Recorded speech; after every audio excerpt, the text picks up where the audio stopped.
Welcome back to my channel అమ్మమ్మ మనవరాలు. ఇవాళ టేస్టీ అండ్ హెల్తీ నిమ్మకాయ పులిహోర ఎలా ప్రిపేర్ చేసుకోవాలో చూపిస్తానండి.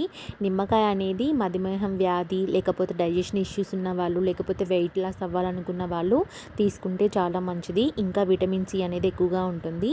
ఇప్పుడు ప్రిపేర్ చేసుకోవడానికి రైస్ అనేది ఆల్రెడీ ప్రిపేర్ చేసుకున్నాను. అందులో కొద్దిగా ఆయిల్, కొద్దిగా పసుపు, సరిపడా సాల్ట్ అనేది యాడ్ చేసుకుంటున్నాను. నేను నిమ్మకాయ జ్యూస్ అనేది ముందుగానే తీసి పెట్టుకున్నానండి. అది కూడా ఇప్పుడు యాడ్ చేసుకోవాలి. ఒకసారి మిక్స్ చేసుకొని పక్కన పెట్టేసుకోవాలి.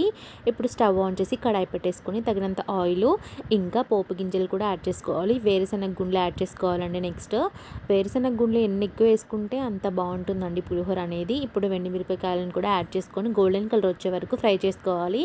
నెక్స్ట్ పచ్చిమిర్చి, కరివేపాకును కూడా యాడ్ చేసుకోవాలండి. నాలాగే మీకు కూడా పులిహోర అంటే ఇష్టమా అయితే కామెంట్ చేయండి. ఇష్టమైతే ఇప్పుడు ఇంగు కూడా యాడ్ చేసుకొని మిక్స్ చేసుకోవడమే, అంతే. మీరు ట్రై చేసి టేస్ట్ ఎలా ఉందో కామెంట్ చేయండి, సబ్స్క్రైబ్ చేయండి.